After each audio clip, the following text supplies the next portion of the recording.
ternyata kita bahagia, kita menderita disebabkan karena perbuatan kita masing-masing.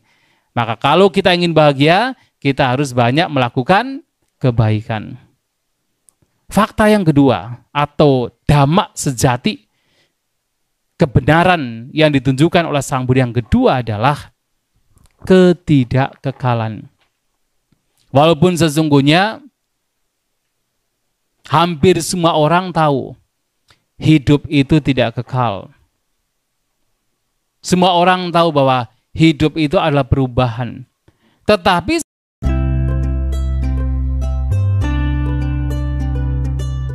kita itu sebenarnya seseorang atau makhluk yang sangat beruntung. Kenapa sangat beruntung? Yang pertama karena kita sekarang sudah terlahir sebagai manusia. Mengapa? Karena terlahir sebagai manusia itu merupakan kesempatan yang sangat jarang terjadi. Sangat jarang terjadi. Dalam pengembaraan di alam tumbimba lahir yang begitu banyak, tidak terhitung banyaknya, sangat jarang makhluk bisa terlahir sebagai manusia. Tanpa adanya kebajikan yang besar, maka mustahil makhluk bisa terlahir sebagai manusia. Dan sekarang kita sudah terlahir sebagai manusia. Dan mengapa kelahiran sebagai manusia itu sesuatu yang merupakan keberuntungan dan jarang terjadi? Karena kita itu sangat berbeda dari makhluk-makhluk lain. Apalagi makhluk yang lebih rendah seperti manusia, atau peta, atau asura, ataupun makhluk yang terlahir di alam binatang ataupun neraka. Itu sangat berbeda sekali. Dan kalau kita perhatikan, manusia ini seperti kalau di India, oleh orang-orang India pada zaman Buddha, manusia itu sebenarnya dari kata mana dan usa. Mana itu artinya pikiran. Usa itu adalah tinggi, yang memiliki pikiran yang tinggi. Jadi manusia, menjadi manusia. Jadi yang punya pikiran yang tinggi dalam arti kita manusia ini memiliki keistimewaan di mana pikiran kita itu bisa dikembangkan dengan baik. Sehingga kita bisa memahami dengan benar apa itu baik, apa itu buruk. Bahkan ketika mendengarkan dhamma, kita mempunyai keberuntungan yang mana secara spiritualitas kita manusia ini memiliki kesempatan. Pikiran kita itu bisa dikembangkan dalam spiritualitas. Tapi coba kalau kita lihat misalnya binatang. Apalagi kalau kita lihat binatang yang kecil, kecoa misalnya, atau nyamuk, atau serangga yang kecil demikian, mereka tidak pernah terpikir tentang mana yang baik, mana yang buruk. Tidak pernah terpikir. Mereka tidak pernah terpikir bagaimana sesungguhnya mereka ini sebenarnya terperangkap dalam alam tumbimba lahir. Dan tidak ada ide sama sekali untuk bisa bebas dari alam tumbimba lahir. Itu binatang. Tapi kita manusia ini sangat beruntung karena kita punya kesempatan untuk mengembangkan spiritual. Jadi pikiran kita itu sangat istimewa dibandingkan dengan makhluk lain. Maka Sang Buddha bahkan menyatakan, bahkan seandainya seseorang terlahir sebagai manusia dan dia itu terlahir dengan kondisi yang mungkin berbeda dari orang pada umumnya dalam artian barangkali disable dan sebagainya, tetapi itu masih jauh lebih mulia, jauh lebih unggul ketimbang terlahir sebagai seekor binatang. Walaupun binatang tersebut itu misalnya gajah dengan badan yang besar, tetap binatang tersebut tidak bisa mengungguli kelahiran sebagai manusia. Karena manusia ini punya potensi untuk bisa mengembangkan batinnya. Dan kalau kita bandingkan antara manusia dengan misalnya binatang yang bisa kita lihat, kira-kira di alam manusia ini atau di bumi ini banyak mana? Binatang atau manusianya? Jelas binatangnya kan? Kalau manusia sekarang paling berapa? Paling sekitar 8 miliar. Paling 8 miliaran manusia. Tapi pernahkah ada yang pernah menghitung binatang? Jangankan binatang yang di luar dari kita, bahkan di tubuh kita saja, di setiap manusia, itu juga banyak binatangnya. Bahkan dikatakan bahwa tubuh kita itu menjadi sarang dari berbagai macam binatang, termasuk sarang dari berbagai jenis cacing. Tubuh kita itu dikatakan memiliki lebih dari 300 spesies cacing. Bayangkan. 300 spesies, bukan 300 cacing, spesies cacing. Jadi banyak sekali kan? Itu baru cacing. Nah, kalau dihitung di dalam tubuh manusia yang satu ini pun ada banyak binatangnya. Jauh lebih banyak, apalagi yang berada di luar manusia. Sedemikian banyaknya. Kalau kita misalnya pergi ke hutan misalnya, dan betul-betul belantara, bahwa kita bisa melihat, terkadang ada kumpulan misalnya semut yang dalam satu area saja itu mungkin sudah dalam 1 hektar, misalnya 1 hektar area itu sudah melebihi 8 miliar. Itu baru 1 hektar kan. Nah, sedangkan kita tahu, bumi ini begitu luas dan banyak spesies binatang, sangat banyak. Maka terlahir sebagai manusia itu sangat spesial, sangat istimewa dibandingkan dengan kelahiran di alam lain. Bahkan ketika dikatakan dibandingkan dengan alam dewa, walaupun tentunya alam dewa ini merupakan kelahiran yang dikatakan lebih unggul dari manusia, karena kebajikan yang makhluk lakukan harus lebih besar untuk bisa terlahir di alam dewa atau alam surga. Akan tetapi bahkan ketika mereka sudah terlahir sebagai dewa dan kemudian meninggal, mereka berharap paling tidak bisa terlahir di alam manusia. Karena di alam manusia ini ada mudah dilihatkan dengan 2 hal, penderitaan dan kebahagiaan. Seseorang walaupun ada kebahagiaan juga masih diingatkan adanya penderitaan. Maka manusia ini punya kesempatan untuk berpikir melakukan kebaikan. Namun di alam dewa itu sulit. Kenapa? Karena semua makhluknya sudah bahagia. Di sana sulit untuk berdana kepada temannya sendiri, sudah bahagia. Tetapi di sini di alam manusia ada orang-orang yang jauh lebih menderita dari kita. Nah, di sanalah kita bisa melakukan kebajikan dengan berbagi, dengan sharing, apakah secara material atau advices, itu adalah kebaikan yang bisa kita lakukan sebagai manusia. Maka manusia ini sangat spesial. Nah, kita sekarang sudah terlahir sebagai manusia. Akan tetapi ternyata ada sesuatu yang lebih sulit lagi. Yang kedua, yaitu apa? Dullabo buddhu paddo lokasming. Lebih sulit lagi adalah kelahiran seorang Buddha. Di dunia itu jarang terjadi, lebih jarang dari kelahiran sebagai manusia. Mengapa?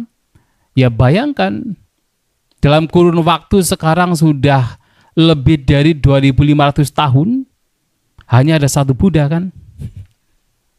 Manusianya sudah berapa lahir? Ya kan, setiap hari ada manusia yang lahir kan.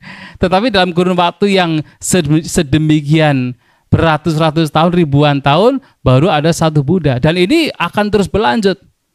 Maka di dalam periode ini dikatakan hanya akan muncul 5 Buddha. Nanti kedepannya adalah Buddha Meteya.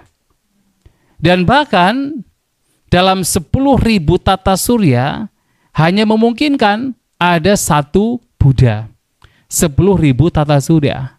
Nah, sekarang kita dalam 1 tata surya hanya berapa kan? Hanya berapa planet saja kan? Nah, 10.000 tata surya itu hanya akan muncul 1 Buddha. Maka sangat jarang terjadi, sangat sulit terjadi. Nah, sekarang kita paling tidak, walaupun Sang Buddha telah parinibbana, tetapi sesungguhnya kita masih dalam periode di mana Buddha itu muncul. Nah, dalam kelahiran-kelahiran yang lampu yang sudah begitu banyaknya, sudah sangat banyak, itu sangat jarang terjadi kita bertemu dengan seorang Buddha. Mungkin pernah bertemu, tetapi lama sekali.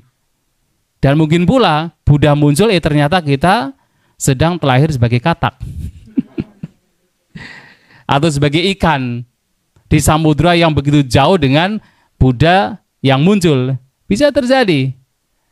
Maka kelahiran sebagai seorang Buddha itu sangat jarang terjadi. Dan sekarang kita sebenarnya dalam periode di mana Buddha itu masih ada. Ya tentu beliau sudah parinibbana, tetapi kita masih bisa mendengarkan kata Buddha. Kita masih seakan-akan Buddha itu dekat dengan kita. Maka kelahiran Buddha itu sesuatu yang sangat jarang terjadi, dan kita sekarang selain terlahir sebagai manusia, kita pun juga terlahir di periode di mana Buddha itu ada. Sebuah keberuntungan. Nah, kan tetapi ada sesuatu yang lebih sulit lagi, yaitu apa? Saddhamma sawanang. Bisa punya kesempatan mendengarkan dhamma yang sejati, itu adalah sesuatu yang sangat sulit, sangat jarang terjadi. Kenapa? Walaupun kita sudah terlahir sebagai manusia, belum tentu kita punya kesempatan untuk mendengarkan dhamma. Walaupun kemudian Buddha sedang muncul, kita sudah terlahir sebagai manusia, belum tentu juga kita punya kesempatan untuk bisa mendengarkan dhamma. Dan sekarang umat Buddha di dunia ada berapa kira-kira? Kemarin ada yang riset, itu sekitar 500 juta. Yaitu nggak tahu riset, nggak pernah dihitung satu persatu kan. Di konsensus nggak pernah, tetapi dikatakan ada sekitar 500 juta. Dari 8 miliar itu ada 500 juta. Seandainya 500 juta ini memang betul-betul umat Buddha yang betul-betul, tahu kan? Yang betul-betul, jadi bukan sekadar KTP, artinya hanya berapa persen dari 8 miliar manusia yang punya kesempatan untuk mendengarkan dhamma sejati? Sangat sedikit. Dan apakah kemudian yang 500 juta ini betul-betul semuanya pernah mendengarkan dhamma sejati? Belum tentu. Maka punya kesempatan mendengarkan dhamma sejati itu sesuatu yang jauh lebih sulit. Sangat sulit terjadi, jarang terjadi pada kita. Nah, pertanyaannya adalah apa sesungguhnya dhamma sejati? Dan apa yang kemudian penting untuk kita lakukan berkenaan dengan dhamma sejati? Karena kemudian walaupun seseorang mungkin punya kesempatan untuk memahami dhamma secara teori, betul-betul dhamma, bukan fake, tetapi betul-betul dhamma sejati. Tetapi kalau kemudian hanya sekadar teori, itu juga sesungguhnya belum begitu beruntung. Maka pertama adalah apa itu dhamma sejati? Nah, Sang Buddha dalam khotbah beliau sering menyampaikan kepada para siswanya. Yang pertama, satu hal yang harus kita ketahui, yang merupakan ajaran Sang Buddha yang telah ditunjukkan oleh beliau, adalah bahwasanya kehidupan kita ini sangat dipengaruhi oleh perbuatan kita masing-masing. Bahwa kita, terutama kebahagiaan, penderitaan kita ini sangat tergantung pada perbuatan kita masing-masing. Bahwa kita ingin bahagia, itu juga karena perbuatan kita. Kita ingin menderita juga karena perbuatan kita. Tapi nggak mungkin kan ingin menderita. Nah, perbuatan kita ini sangat mempengaruhi kebahagiaan dan penderitaan yang saat ini sekarang kita alami. Dan formulanya telah diberikan oleh beliau. Yadisang wapati bijang, tadisang harati palang. Seperti halnya bibit yang ditabur, itulah buah yang nanti akan dipanen. Kalianak kari cak kalianang, papakari cak papakang. Pembuat kebaikan mendapatkan kebaikan. Jadi kalyana mendapatkan kalyana. Pembuat kebaikan mendapatkan kebaikan. Atau dengan kata lain kebahagiaan. Dan pembuat kejahatan mendapatkan keburukan. Dengan kata lain mendapatkan penderitaan. Nah, oleh sebab itu melihat bahwasanya perbuatan kita mempengaruhi kehidupan kita, Sang Buddha mengajarkan para siswanya untuk bagaimana menghindari perbuatan-perbuatan yang buruk dan mengembangkan perbuatan-perbuatan yang baik. Ada beberapa umat Buddha yang mengatakan begini, Sang Buddha itu hanya menunjukkan jalan. Ini loh jalan yang membawa kepada kebahagiaan alam manusia, alam surga, bahkan alam Brahma. Ini adalah jalan yang membawa kepada penderitaan, kelahiran di alam-alam yang rendah. Setelah itu terserah kalian. Apakah kalian mau menderita? Terserah. Apakah kalian mau bahagia? Terserah. Apakah demikian? Apakah Sang Buddha demikian? Ya tidak. Terus gimana?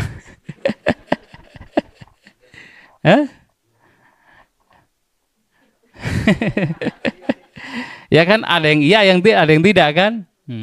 Tidak. Sang Buddha menunjukkan ini loh jalan yang membawa kebahagiaan. Ini jalan yang membawa kepada penderitaan. Itu atas dasar kebijaksanaan beliau. Tetapi beliau juga memiliki compassion yang begitu besar, maha karuna. Jadi selain menunjukkan jalan yang membawa kepada penderitaan, membawa kepada kebahagiaan, Sang Buddha juga menunjukkan atau memotivasi, mengajak, mengarahkan manusia dan bahkan para dewa untuk menghindari kejahatan, untuk mengembangkan kebaikan. Jadi beliau tidak tinggal diam. Kalau beliau tinggal diam, maka beliau bukan seorang guru. Kalau orang Jawa bilang, guru itu apa? Digugulan, ditiru. Yang harus apa? Digugu. Digugu itu artinya apa? Diikuti. Ya. Jadi kata-katanya harus apa? Dipercaya, ditiru. Kata-katanya itu harus ditiru. Artinya dipraktikan. Itu guru. Tetapi tentu adalah Sang Buddha demikian. Walaupun ini adalah sebagai ungkapan, tetapi memang Sang Buddha demikian. Bahwasanya Sang Buddha tidak hanya menunjukkan jalan, tetapi juga memotivasi, mengajak para siswanya untuk membawa mereka ke jalan yang benar. Mengajak orang-orang, entah para biku, bikuni, upasaka, upasika, untuk melakukan hal-hal yang baik yang membawa kepada kebahagiaan. Nah, karena ada ajaran karma, ada ajaran sebab akibat, maka itulah kemudian dalam agama Buddha juga ditunjukkan bahwasanya ternyata kehidupan kita itu tidak hanya sekali.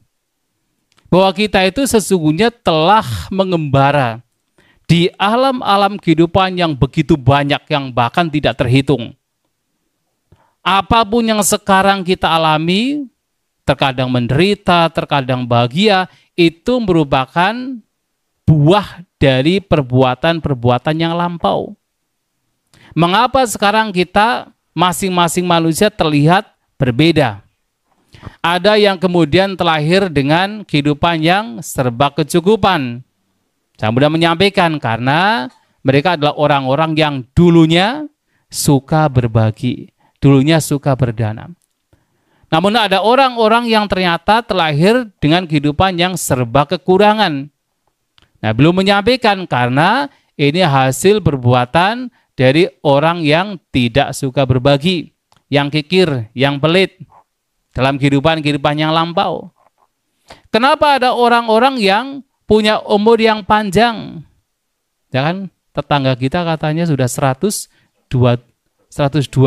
Tadi malam bilang 102. Ya, Ya. Last night he said that just 102. Ya. Ya. Baik kan? Umurnya panjang segitu kan? Ada kemungkinan karena kehidupannya lampu, dia itu telah banyak menolong makhluk lain. Tidak membunuh, menghindari pembunuhan. Sehingga sebagai dampaknya buahnya terlahir dengan umur yang panjang. Tapi ada juga orang-orang yang kemudian terlahir dengan umur yang pendek. Baru dalam kandungan, meninggal. Baru lahir, meninggal. Baru sedikit merangkak, meninggal. Nah, ada orang-orang yang terlahir dengan umur yang begitu pendek. Ternyata Sang Buddha menyampaikan ini disebabkan karena mereka dalam kehidupan yang lampau suka membunuh, suka mengambil nyawa makhluk lain. Ada juga orang-orang yang terlahir dengan wajah rupawan. Karena orang-orang demikian tidak suka menyimpan kebencian, tidak suka marah-marah. Tapi ada orang yang kemudian terlahir dengan wajah yang tidak enak dipandang. Terkadang walaupun sudah rupawan, kalau dia suka marah-marah, wajahnya tidak enak dipandang juga kan. Itu disebabkan karena suka marah-marah, suka menyimpan kebencian. Nah, sekarang kita bisa melihat ada orang yang umurnya panjang, kaya, wajah rupawan, bisa kita bayangkan kan? Orang itu adalah orang yang tidak suka membunuh, tidak suka marah-marah, dan suka berdana. Ada orang yang juga terlahir dengan memiliki pengaruh yang besar. Jadi punya wibawa. Jangan seperti pejabat negara itu. Ya, Soeharto. Ya, betul, Jokowi gitu kan. Atau sekarang Joe Biden atau Donald Trump gitu ya. Harus kita percaya bahwa mereka-mereka ini adalah orang-orang yang memang dulunya tidak suka menyimpan iri hati. Jadi suka bersimpati dengan kesuksesan, kebahagiaan orang lain. Jadi kalau kita ingin seperti mereka-mereka ini, ya kita harus mulai belajar. Belajar untuk tidak menyimpan iri hati. Tetapi justru melihat orang lain sukses, melihat orang lain bahagia, melihat orang lain kok kaya, kita harus ikut bersimpati, ikut berbahagia, ikut bermudita cita. Siapa tahu, kalaupun sekarang tidak punya pengaruh, nanti kehidupan yang akan datang punya pengaruh. Ya bisa demikian. Nah, Sang Buddha melihat dan belum melihat hukum karma ini, hukum sebab akibat ini bukan karena beliau ini meniru atau mengkopi dari ajaran sebelumnya. Karena memang sebelum Sang Buddha muncul, di India sudah banyak ajaran yang mengajarkan tentang hukum karma, hukum sebab akibat. Tetapi Sang Buddha tidak mengkopi, tidak menyontek. Sang Buddha melihat keberadaan hukum sebab akibat ini atas dasar pengetahuan langsung beliau. Pengetahuan tinggi, menggunakan abinya, menggunakan dibacaku, mata dewa. Dengan kekuatan mata dewa belum melihat, oh ternyata makhluk-makhluk ini lahir mati dengan kondisi berbeda-beda, destinasi berbeda-beda, karena karmanya berbeda-beda. Maka beliau bisa memberikan penjelasan dengan sangat detail bahwa karena inilah maka seseorang terlahir seperti ini. Karena itulah maka seseorang terlahir seperti itu. Itu karena apa? Kekuatan dibacaku beliau, mata dewa beliau. Bukan asal jiplak, bukan asal teori dari para pertapa sebelumnya, tidak. Bahkan kalau kita mau lebih ke dalam lagi, ya definisinya pun, definisi baik dan buruk juga nanti akan berbeda. Nah, sehingga Sang Buddha ini melihat semua itu dengan kekuatan beliau, dengan kekuatan mata dewa beliau, pengetahuan langsung beliau. Nah, ini adalah fakta yang pertama, ajaran yang ditujukan oleh Sang Buddha, bahwasanya ternyata kita bahagia, kita menderita disebabkan karena perbuatan kita masing-masing. Maka kalau kita ingin bahagia, kita harus banyak melakukan kebaikan. Fakta yang kedua, atau dhamma sejati, kebenaran yang ditunjukkan oleh Sang Buddha yang kedua adalah ketidakkekalan. Walaupun sesungguhnya hampir semua orang tahu hidup itu tidak kekal. Semua orang tahu bahwa hidup itu adalah perubahan. Tetapi Sang Buddha kemudian menegaskan kembali, menunjukkan kembali, menegaskan kembali bahwasanya memang hidup itu tidak kekal. Bahwa segala sesuatu, segala faktor, segala aspek, segala bagian dari kehidupan kita, bahkan bagian terkecil pun dari kehidupan kita, sifatnya adalah tidak kekal. Sifatnya berubah, tidak bisa dipertahankan. Dan ini penting sekali. Mengapa penting? Karena ternyata kemudian, karena ketidakkekalan ini, maka memang kita harus melihat dan menerima bahwa kehidupan kita itu memang selalu berubah. Kondisi kehidupan kita itu memang pada dasarnya akan selalu berubah, tidak tetap. Ini penting karena apa?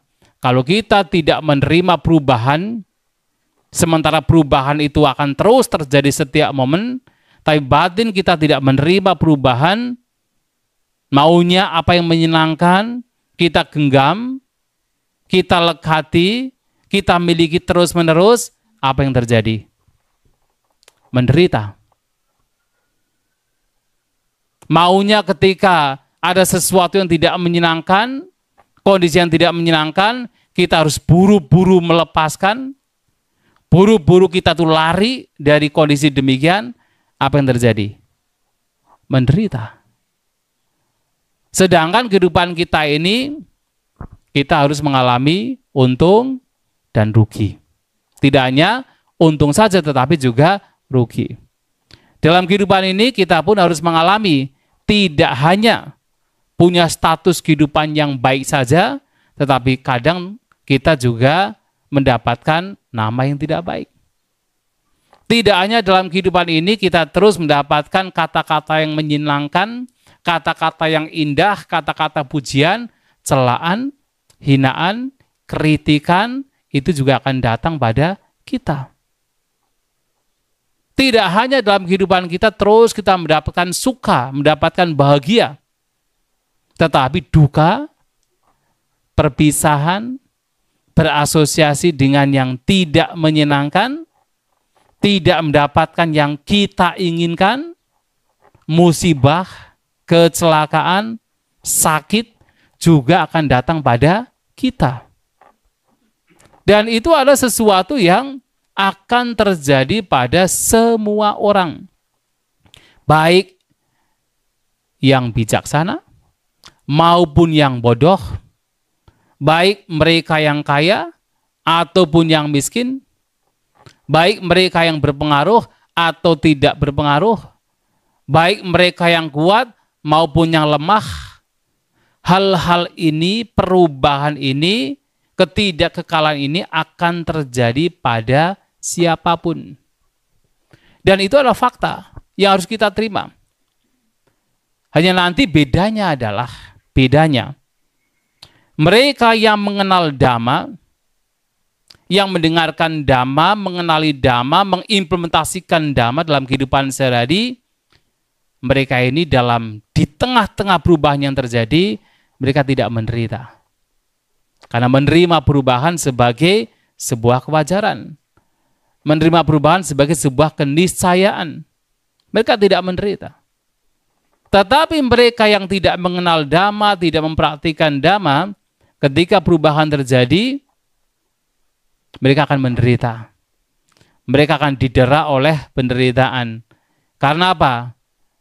Yang diterima, yang digenggam, yang harus tidak boleh pergi, yang baik-baik saja, yang menyenangkan saja. Ketika kemudian yang tidak menyenangkan muncul, muncullah penderitaan. Dan itu akan terjadi. Dan sehingga ini penting sekali kita mengenali Dhamma. Banyak orang yang paham tentang ketidakkekalan, banyak. Tetapi tidak secara mendalam. Karena walaupun paham, tahu ada ketidakkekalan, namun ada semacam persepsi yang begitu kuat. Yaitu ada sebuah kekekalan. Bahwa yang bahagia ini harus kekal, tidak boleh berubah. Sehingga dia menderita ketika perpisahan terjadi. Maka fakta ketidakkekalan ini, perubahan ini menjadi fakta yang ditunjukkan oleh Sang Buddha dan ditekankan oleh beliau untuk kita para siswa memahaminya. Dan karena itu maka Sang Buddha juga menyampaikan bahwa karena ketidakkekalan maka tidak hanya yang tidak menyenangkan itu berubah, bahkan yang menyenangkan sekalipun juga bisa mengalami perubahan. Dan bahkan kelahiran di alam-alam surga, alam yang lebih tinggi dari surga, alam Brahma sekalipun, yang itu merupakan hasil dari perbuatan yang baik, itu pun juga sifatnya tidak kekal. Bahwa itu akan berubah, tidak bisa kita pertahankan. Nah, karena perubahan terjadi pada semua bagian kehidupan kita, termasuk yang menyenangkan, itu akan berubah, maka pada akhirnya Sang Buddha menunjukkan sebuah kebenaran. Bahwa tujuan kita hidup setelah mengenal Dhamma adalah bukan sekedar kita bisa dilahirkan di alam bahagia. Mengapa? Ternyata alam bahagia sekalipun juga sifatnya tidak kekal. Dengan memahami karma, memang kita banyak berbuat kebaikan. Dengan kebaikan terlahir di alam bahagia. Tapi itu tidak cukup. Ternyata yang bahagia ini pun juga sifatnya tidak kekal. Maka Sang Buddha kemudian upgrading. Jadi memberikan ajaran yang lebih unggul lagi. Bahwa kita sebagai siswa Sang Buddha tidak hanya berhenti pada kita berbuat kebaikan demi tujuan untuk bisa terlahir di alam surga. Tetapi justru kita tahu bahwasanya ini pun juga tidak kekal, maka ini pun juga tidak menjadi tujuan utama. Tujuan utama apa? Yaitu fakta ketiga adalah bagaimana kita bisa bebas dari segala bentuk kelahiran. Karena setiap kelahiran pada akhirnya adalah penderitaan. Yang menyenangkan sekalipun itu bagian dari penderitaan.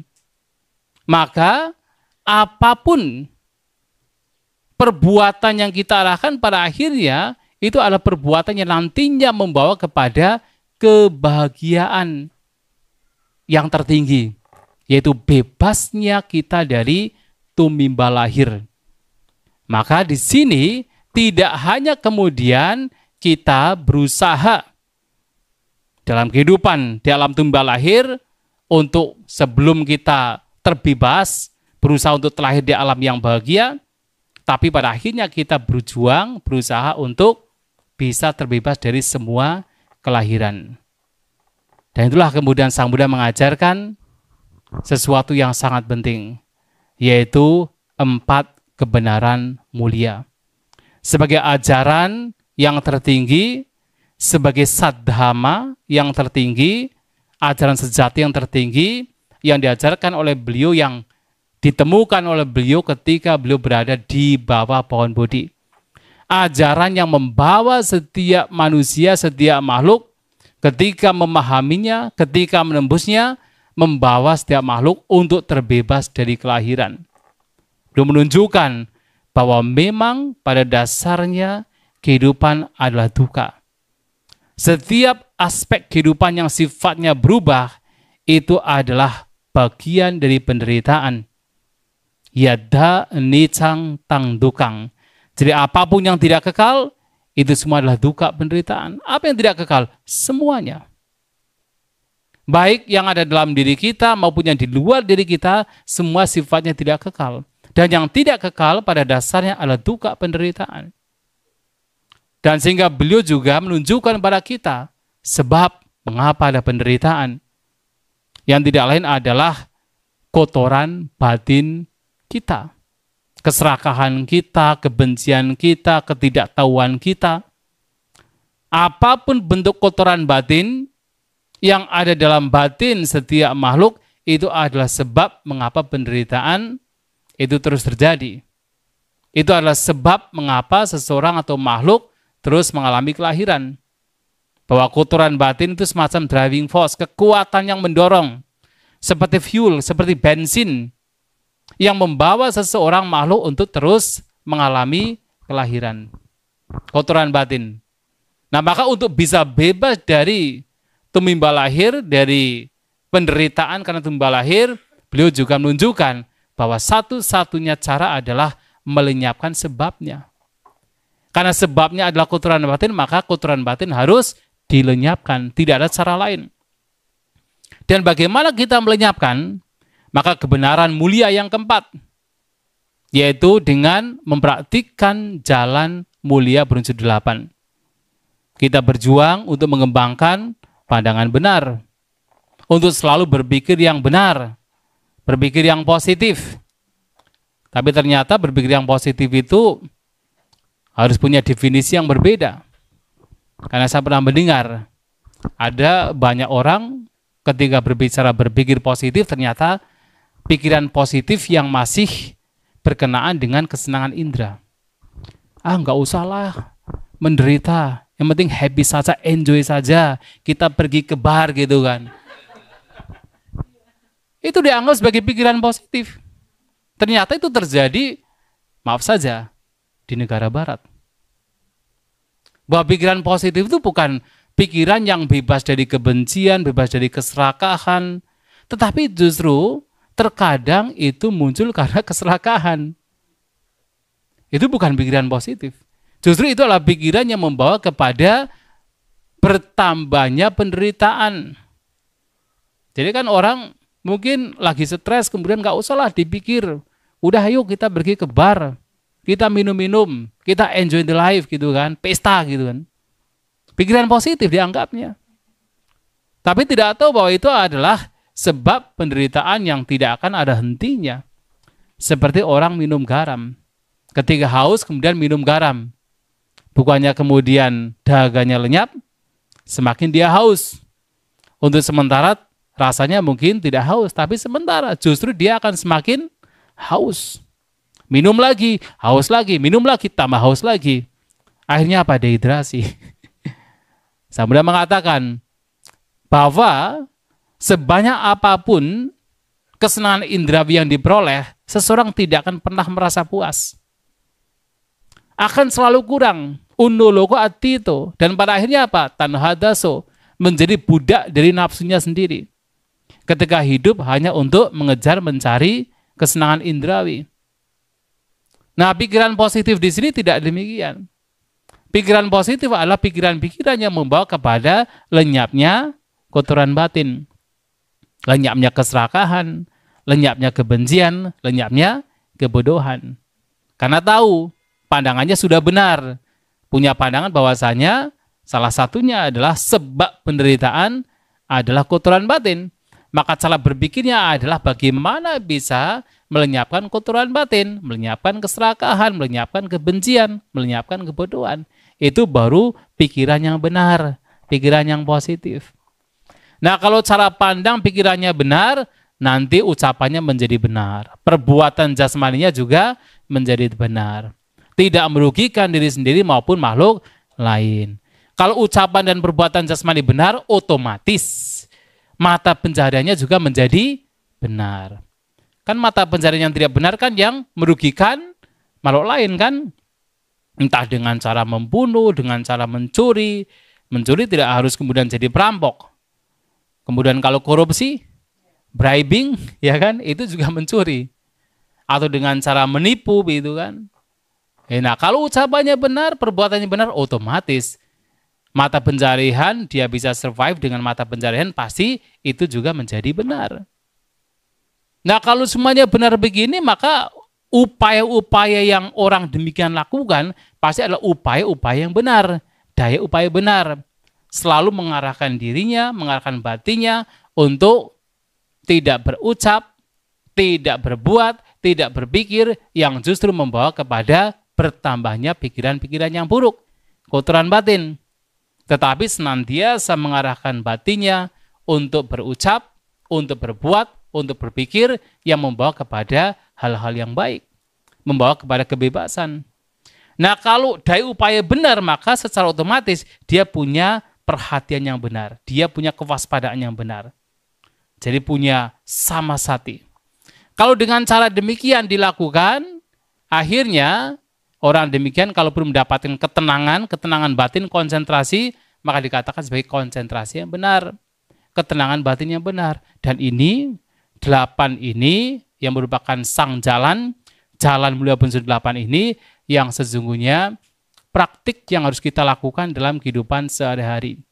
Kita sebagai umat Buddha, kita senantiasa membawa setiap ucapan, perbuatan, dan pikiran kita sesuai dengan jalan mulia unsur 8. Karena inilah yang nantinya akan membawa kepada lenyapnya sebab penderitaan, membawa kepada lenyapnya penderitaan itu sendiri.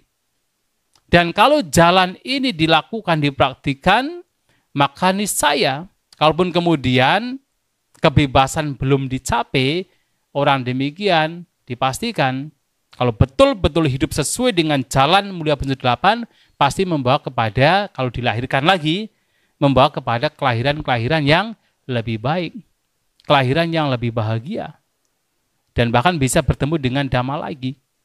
Karena kekuatan dari perbuatan dia, kecenderungan batin dia, sudah sesuai dengan jalan mulia unsur 8, maka dia bisa kemudian kelahiran yang akan datang bertemu dengan Dhamma lagi. Nah, itu yang harus kita lakukan.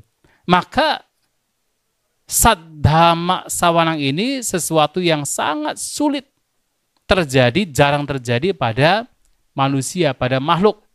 Dan kita, umat Buddha, kita sudah punya kesempatan. Kita sekarang sudah terlahir sebagai manusia, luar biasa. Kita juga hidup di mana Buddha sesungguhnya masih ada, artinya masih dalam periode kemunculan seorang Buddha, dan kita pun juga sekarang punya kesempatan untuk bisa mendengarkan Dhamma sejati. Dan kita tahu persis apa itu karma, kita tahu persis apa itu ketidakkekalan, kita tahu persis apa itu 4 kebenaran mulia. Dan yang menjadi lebih penting lagi adalah setelah tahu demikian, apa yang harus kita lakukan. Hidup itu sangat singkat. Kehidupan manusia itu sangat singkat. Sekarang kita rata-rata manusia umurnya berapa? 70 ya? Ada yang 50, 70 ya? Ya 70, 80 kan gitu kan? Seseorang yang terlahir sebagai manusia artinya pasti akan mati. Itu maka setelah melihat bahaya kematian, seseorang harus banyak berbuat kebajikan. Itu kata dewa. Tapi Sang Buddha mengatakan, memang kehidupan manusia itu sangat singkat. Dan tidak ada pelindungan bagi manusia. Artinya pasti mengalami kematian. Maka setelah melihat bahaya kematian, seseorang harus segera melenyapkan. Jadi kalau dalam bahasa Pali itu namanya lokamisang. Lokamisang itu adalah umpan dunia. Umpan dunia tidak lain adalah kotoran batin yang membawa kepada seseorang terus terperangkap di alam tumimba lahir. Seseorang harus segera melenyapkan kotoran batin. Itu bedanya Sang Buddha dengan seorang dewa. Seorang dewa dengan pengalaman dia melihat manusia itu singkat sekali hidupnya. Bayangkan, satu marajika saja, 1 hari 1 malam di satu marajika, itu adalah, maksudnya di alam manusia itu seperti 50 tahun. 1 hari 1 malam, di alam satu marajika itu sama dengan 50 tahun di alam manusia. Jadi kalau ada umur manusia yang cuma 50 tahun, itu seperti orang itu melihat gini, besok lahir, besok meninggal kan? Seperti nyamuk masih panjang 7 hari kan. Seperti kita melihat nyamuk masih 7 hari kan. Singkat sekali. Itu Catu Marajika, belum lagi Tawatingsa. 1 hari 1 malam di alam Tawatingsa itu seperti 100 tahun di alam manusia. Ya jadi aja setengah hari kan. Pagi lahir, sore udah mati. Singkat sekali kan. Maka dewa tersebut melihat umur manusia itu sangat singkat. Setelah melihat bahaya kematian, banyaklah berbuat kebaikan. Tapi Sang Buddha berbeda, umur manusia sangat singkat. Setelah melihat bahaya kematian, maka banyaklah untuk berjuang untuk melenyapkan lokamisang, umpan dunia, kotoran batin. Nah, ini yang menjadi inti ajaran Buddha yang dikatakan sebagai saddhamma, yang harus kita sebagai umat Buddha mulai memahami dan berjuang untuk sedikit demi sedikit mempraktikkan. Kalau yang betul-betul punya sang vega tinggi, keterbukaan batin tinggi, wah itu seperti Sang Buddha mengatakan singkat sekali, seperti dewa mengatakan singkat sekali. Tapi kan kita merasa seakan-akan umurnya panjang kan, bahkan seakan-akan tidak akan pernah mati. Walaupun kita melihat setiap hari ada orang meninggal, walaupun kita tahu bahwasanya di sekitar kita, mungkin orang tua kita, mungkin teman kita, mungkin suami, mungkin istri, anak, tetangga kita, orang kita kenal, orang tidak kita kenal, semua. Tidak ada satupun manusia yang tidak mati. Tidak ada kan? Pernah nggak mendengar manusia yang tidak mati? Pernah tidak? Bahkan Nabi pun juga meninggal. Ya kan? Bahkan Sang Buddha pun juga meninggal. Bahkan yang katanya bisa menghidupkan orang meninggal pun meninggal juga. Ya kan? Loh, Sang Buddha bisa menghidupkan loh. Ya kan? Kita nggak bicara yang lain kan, Sang Buddha. Kamu pernah cerita kan, ada seseorang udah meninggal, kemudian Sang Buddha bertanya, bangun lagi dia. Dalam Patika Sutta, ada. Tapi meninggal lagi. Pun Sang Buddha meninggal. Coba. Jadi tidak ada satupun makhluk yang tetap hidup, nggak ada. Walaupun kita sudah tahu demikian, tetapi karena delusi kita, ketidaktahuan kita, seakan-akan kita itu kekal, tidak akan pernah mati. Akhirnya apa? Lupa dengan diri kita sendiri, tidak kemudian punya sang vega keterbukaan batin untuk berjuang. Padahal ini harus menjadi perenungan. Makanya kan abinha patsavikana patang. Jadi Sang Buddha mengatakan abinha patsavikana. Ada sutta, abinha patsavikitaba sutta. Jadi ada sesuatu yang harus direnungkan berulang kali secara continuous. Itu apa? Salah satunya bahwa saya belum mengatasi kematian. Bahwa kematian pasti terjadi pada saya. Itu harus direnungkan setiap hari. Untuk apa? Mengingatkan kita betapa pentingnya kita termotivasi memunculkan sang vega keterbukaan batin untuk mengisi hidup kita dengan kebaikan. Karena kalau tidak, kita lupa bahwa kita itu adalah manusia, makhluk yang mortal atau immortal? Immortal. Yang tidak kekal. Nah, itulah yang ingin saya sampaikan, bahwasanya sekali lagi kita adalah manusia beruntung. Karena kita tidak hanya sekedar sebagai manusia, tetapi hidup di mana Buddha masih ada.